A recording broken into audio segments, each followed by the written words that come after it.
born till now, it has been one issue or the other.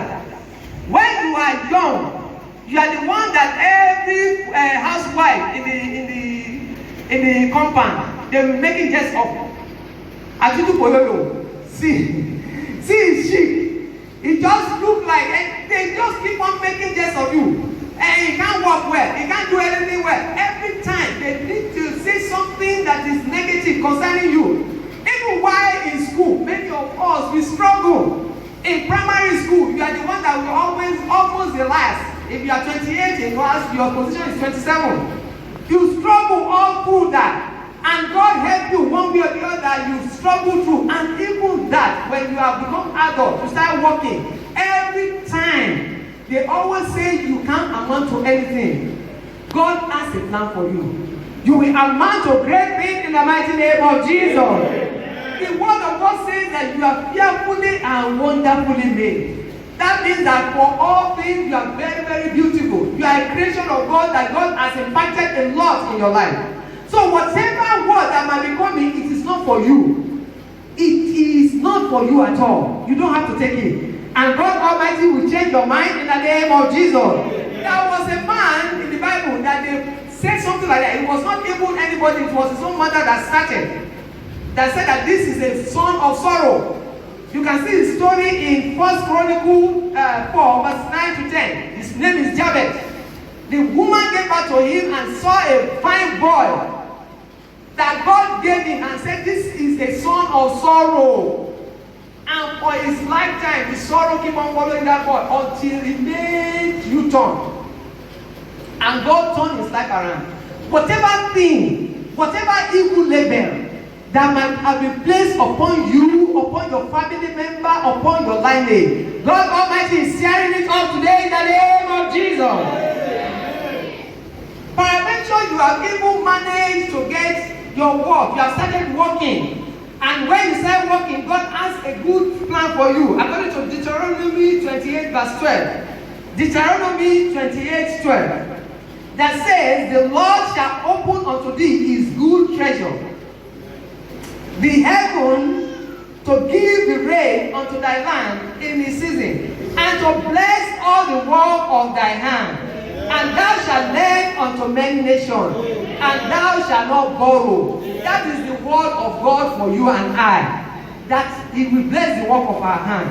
But you find out that you are working, but there is nothing to show for it. For those of us that were around on Friday, we mentioned the case of Peter. The Bible says Peter himself reported that he was toiling all night. For so many of us, our work has become toiling. Yes, you pay salary, they give you salary, yes, but you don't see anything from it. The salary that they give you does not take you home. The take home does not take you home. Before the end of the month, you have started borrowing. When the Bible is here saying you will not borrow. Before the beginning and half of the month, you have started collecting salary advance. Things does not work well. And some of us that we are in business, our business has nothing to show for it. You are working hard.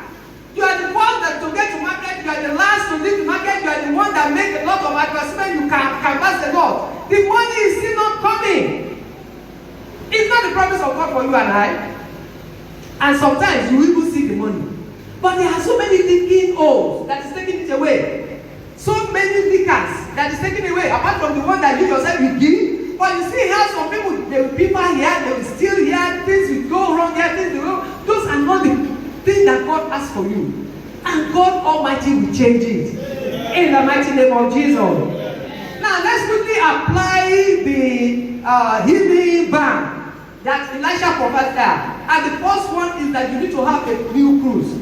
You are going to tell yourself when you sit down there that things will work well for me. Please, I want you to prophesy, things will work well for me.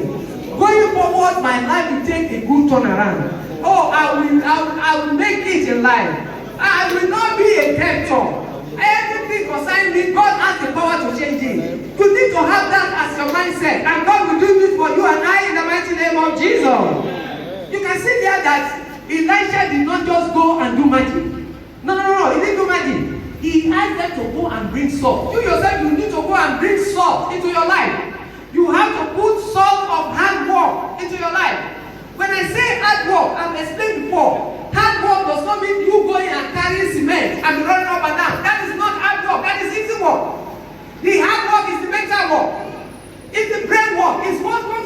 your innovation. It's what comes out of what you have to think about. You need to sit down and think concerning yourself, concerning your future, concerning what can I do. And there's so much things that you can do. For example, a sister was telling me last Friday that somebody tell her that what business can I do? And he gave the person advice. You can go into online marketing.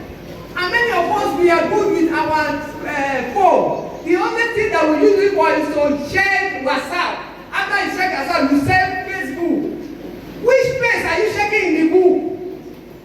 When people are using the thing to bring in money for themselves. I have my in-law, praise the Lord. She's my sister's junior. That's what she does. She's in PHCN. She works with Ikeja company. She sells shoes, she sells bags, she sells Ankara to all those people there. She doesn't have any shop. Her shop is Global Village. And she has a system of supplying. All these people that ride group bike, they do good delivery. So she does I have a customer here, he has customer with all those bikes. Go and deliver to this one. It is when I say alert that I will give you money clothes. If I don't get alert, I will not give you. So he has had that business. There are some businesses that you can do. Praise the Lord. And it has nothing to do with egg, sir. It has nothing to do with egg, man. I have one of my choir here that she's into a business, good business that she's doing. Even right now, making good source for herself. So there are so many things that please don't depend only on only one income. I am a retiree. I know what I'm talking about. Don't depend on only one source of income. There is no amount that they pay you that can be enough. It cannot be enough. So you need to have another stream of income that is coming in. Those little things can go a long way. You can use it to buy my bean salt and all those things. Using it to take care of feeding at home. So you need to bring something on the table. You must bring hard work. You must bring consistency onto the table. Not rise up today, fall down tomorrow. No. It does not work. You have to be consistent. You must pay good monitoring. You must bring it to the table. When we are working, they call something paying attention to details. You must be able to pay attention to every details. What's going on here? I need to know it. That is the hard work that is in it. Pushing wheelbarrow, pushing all those ones. Those are manual work. The hard work is the one that you use your brain. So you must be able to put that one on the table. And after that, you must go to the source of your issue. Many of us, we know our source. Some of us is laziness. We are too lazy. Some of us is the money. We spend money anyhow. You don't drink. Glory be to God. But your friend do drink. And you are still following them. And when they sit down, they are drinking, you say serve all. When they are serving all, it's more that they are giving you. But when they are drinking beer. Your own is 15 naira, their own is 1.5. And you are the one that is paying. And you have some of your boys, some of the boys there, Ishewu, one pot, it's not enough for them. They will eat Ishewu, they will eat Asun, they will eat. And you are the one that will pay for it all because you want to be good boy. Please just severe relationship with them. They are not good friends at all. They are not good friends at all. You know that source, break it. That's the source of your issue. Break it. And after breaking it, cry unto God for support and consistently tell God that God, you must do things in my life. And God Almighty will do it in the mighty name of Jesus. Amen.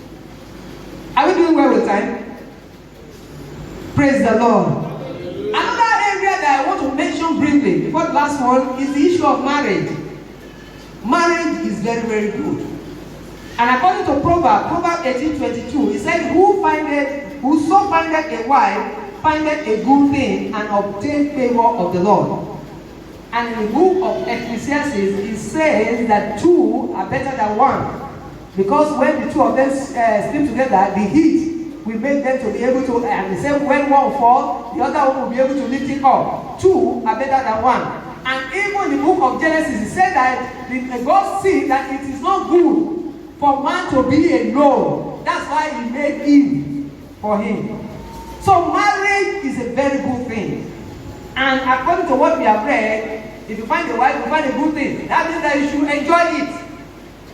And according to God, you will be fruitful. So that means that if you're married, you should be fruitful. But what do we have in some marriages? What's supposed to be joy has become source of sorrow. Every day is quarrel. That's what you have.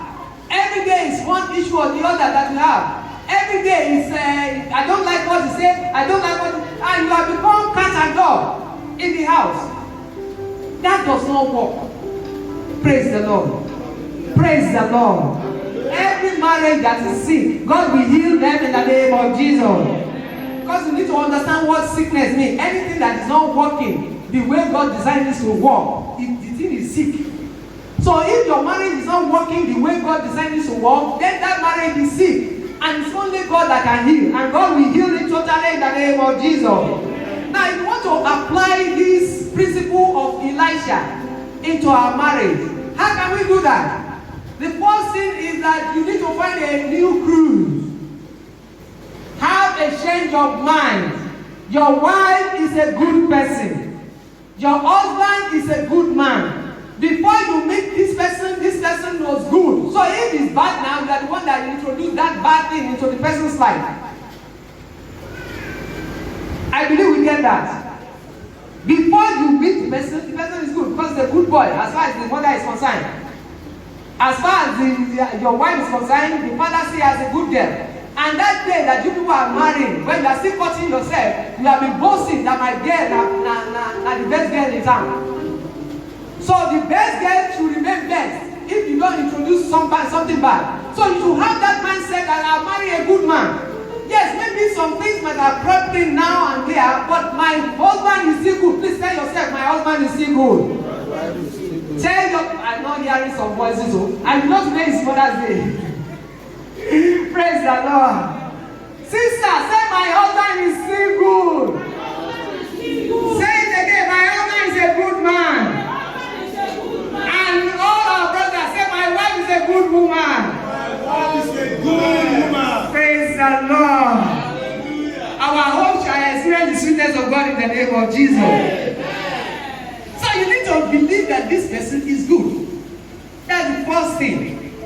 And then you need to bring some salt into your marriage. You need to spice your marriage. Many of us that are like me, we are old school. We are praise the Lord. You don't even know how to tantalize your wife. You don't, even if it's Mr. Biggs that is the cheapest, you don't even know how to Mr. Biggs her. You don't know how to, you are not romantic at all. Romantic is out of your dictionary. And you are the one that is following this woman before then, every time. You go, green. Right now, you are forgotten where you used to go then. You think that they are not selling again? They are still selling more now. They are still going. Praise the Lord. You need to bring some spices into that marriage. And sometimes you say, you are now looking what? Your woman is still good. And your man is still good. He's still a good man. So once in a while, let's take our wives out, let's take our, and if you don't want to go out, go and buy pizza. Go and buy pizza once in a while. Then say, don't cook today. Stop, no cooking. No cooking. I am talking. Pizza Ramajeleni. Go and find, not only that, if you have money, buy a bottle of wine. Children, go and sleep.